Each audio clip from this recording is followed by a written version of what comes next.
यहाँ जितने भी लोग हैं एक चीज कहेंगे, जोर से एगो ताली बजाइए सर के लिए कि ये गरीबों के लिए माने मुफ्त शिक्षा देते हैं। इससे बड़ा चीज कुछ हो ही नहीं सकता है। एक बार ताली बजाइए सर के लिए।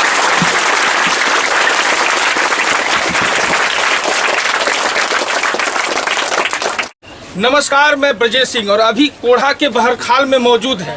एक बहुत सुदूर जगह, यहाँ आने के लिए भी आपको काफ़ी मशक्कत करना पड़ेगा। अब आप हम सोचते होंगे कि हम यहाँ आए क्यों, तो हम आपको बता दें कि कटिहार का दूसरा सबसे बड़ा टॉपर, सबसे बड़ा ही टॉपर कहा जाए, क्योंकि दूसरा रैंक पूरे जिले में लाना ये बहुत बड़ी बात है। और हम यह इसलिए बता रहे हैं कि यह एकदम आदिवासी टोला है, जिसको लोग कहते हैं कि आदिवासी लोग बहुत पिछड़े हैं, ये है वो है। लेकिन हम उनको बताना चाहेंगे कि अगर आपके जनप्रतिनिधि लगनशील हो और आप में सुदृढ़ माने कुछ करने का जज्बा हो तो कोई भी चीज़ नामुमकिन नहीं है। अब बहरखाल के मुखिया जी को ले लीजिए। अब इनको क्या पड़ा था कि इन बच्चों को यहाँ पुरस्कृत करना है, लेकिन इनका सोच इससे दर्शाता है कि इनका भी सोच है कि हमारे पंचायत का इस बच्चे पढ़े आगे बढ़े।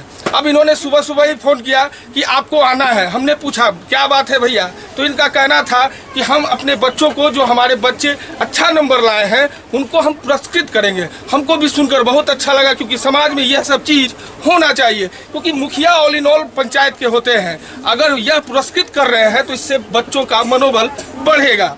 फिलहाल आप देख लीजिए कि एक बच्चा है, क्या नाम है आपका? सचिन कुमार। ये पूरे कटिहार में कितना स्थान है आपका? दूसरा सबसे बड़ा टॉपर कह लें इनको। और गांव इनका ऐसा जगह गांव है जहां कोई सुख सुविधाएं उपलब्ध नहीं है, लेकिन इन्होंने पढ़ा है, मेहनत किया है और आज कटिहार में दूसरा स्थान। लेकिन इसमें भी सबसे बड़ी बात हम आपको बताएंगे। मिलिए इनके टीचर से। ये हैं चंदन जी।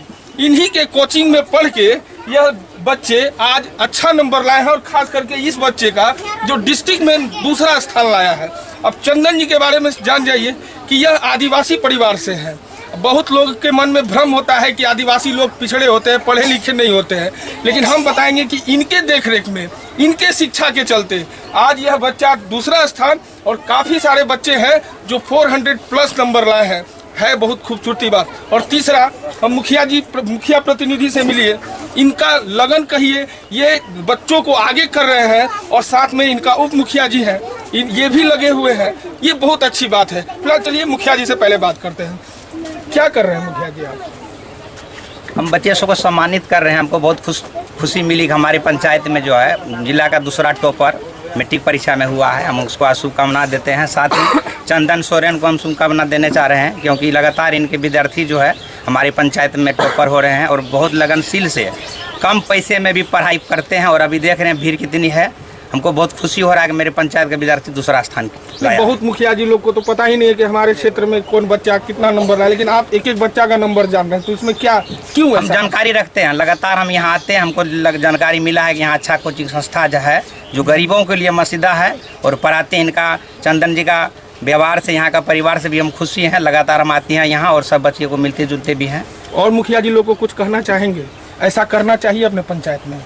बिल्कुल करना चाहिए कि पढ़ लिख कर के लोग जो है आगे बढ़े और अपने पंचायत का भी नाम एवं घर का भी नाम रोशन करे। अपना जो ये लोग इतना छोटा परिवार से आकर के इतने अच्छे नंबर लाया, इसके लिए हम शुभकामना देते हैं। आगे पढ़े, कुछ करे। अगर आर्थिक का भी जरूरी पड़ेगा कभी तो हम लोग भी सहयोग करेंगे।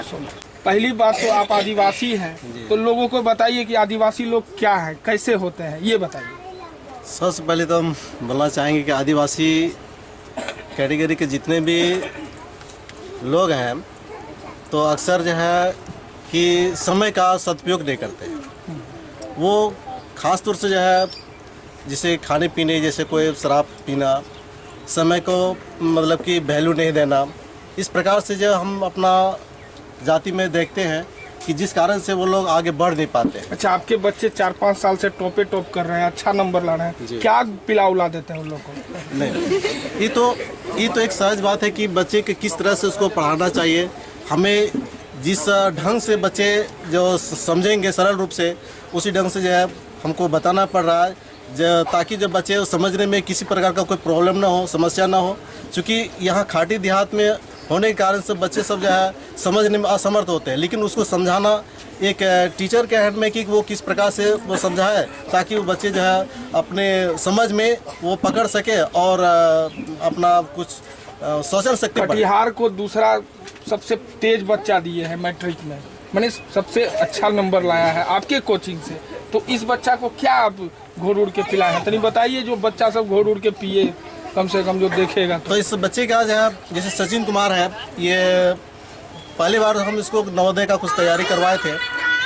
नवोदय में कंप्लीट तो नहीं कर पाए, लेकिन उसका बेस कुछ मजबूत होने के कारण से उसी समय से उसको माना डबल टाइम जैसे 10th क्लास में भी उसको कुछ बैठने के लिए जगह देते थे। तो इस प्रकार से जो है इसके पास धीरे धीरे 2-3 साल से कंटिन्यू वो आपके पास अभी कितने बच्चे हैं अभी टोटल? हाँ, कितने बच्चे पढ़ते हैं?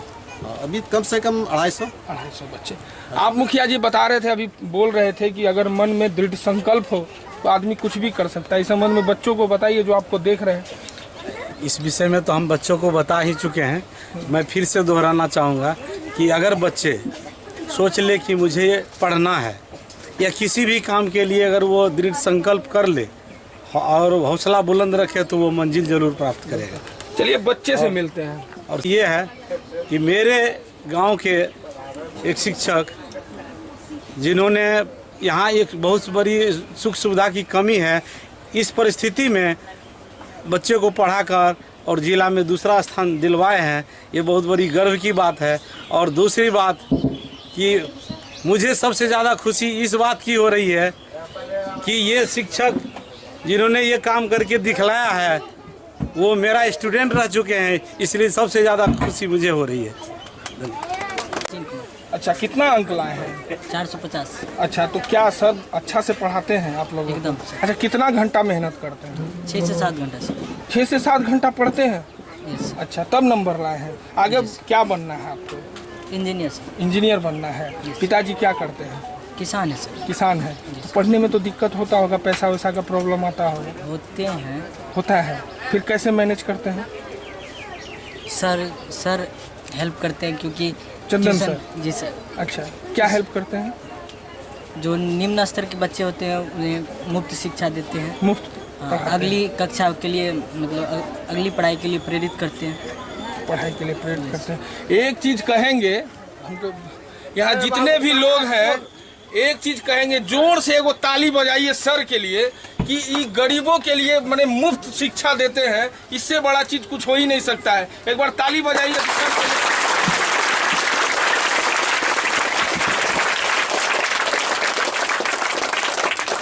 अब 40। अच्छा, आप क्या बनेंगे बड़ा होकर, बने और क्या आगे पढ़ना है ये सब बताइए। मैं आगे चल के डॉक्टर बनना चाहती हूँ। डॉक्टर बनना चाहते हैं। पिताजी क्या करते हैं? पिताजी एक किसान है और फिजिकल जैसे गांव घर में। अच्छा, पिताजी का तो उतना है नहीं कि वो आपको इजी वे में पढ़ाए, तो आपको तो मेहनत करना होगा। अपने पढ़ाई के बदौलत ही डॉक्टर बनना पड़ेगा, तो और मेहनत करना होगा। करेंगी?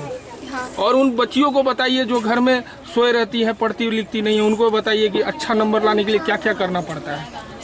अच्छे नंबर प्राप्त करने के लिए सबसे पहले उसे अपने पढ़ाई में ध्यान लगाना चाहिए कि कैसे वो आगे बढ़े और आलस को छोड़ना चाहिए। आलस को छोड़ना चाहिए। फिलहाल कुछ भी हो, लेकिन एक चीज है कि मानवता अभी भी जीवित है। अगर जीवित नहीं है साहब तो ये सर को देख लीजिए, फाइनेंशियली ये बहुत कमजोर है। इनका घर देखिएगा, तो हम कैमरा पर्सन को बोलेंगे थोड़ा घर दिखाइए, फूस का घर है साहब। इनको भी तमन्ना होगा कि हम भी बड़े बड़े बिल्डिंग में रहें, लेकिन आज भी ये गरीब बच्चों को हेल्प करते हैं। जैसा कि इस स्टूडेंट ने कहा कि गरीब, इनके पिताजी गरीब हैं और इनको ये फाइनेंशियली हेल्प करते हैं। ऐसे सर अगर कहीं हर गांव में 1-2 मिल जाए ना, तो हमारा बिहार देश का नंबर 1 राज्य बन ही सकता है। और जितने भी टीचर हैं उनको कहते हैं सर पैसा वैसा खूब लीजिए, लेकिन जो बच्चे गरीब हैं ना, उनको सर थोड़ा सा आप अपने तरफ से अगर रिबेट करते हैं तो आपके कोचिंग सेंटर से भी ऐसे बच्चे निकलेंगे और आपका नाम रोशन करेंगे। हम इसी तरह का वीडियो आपको दिखाते रहेंगे। तब तक के लिए नमस्कार।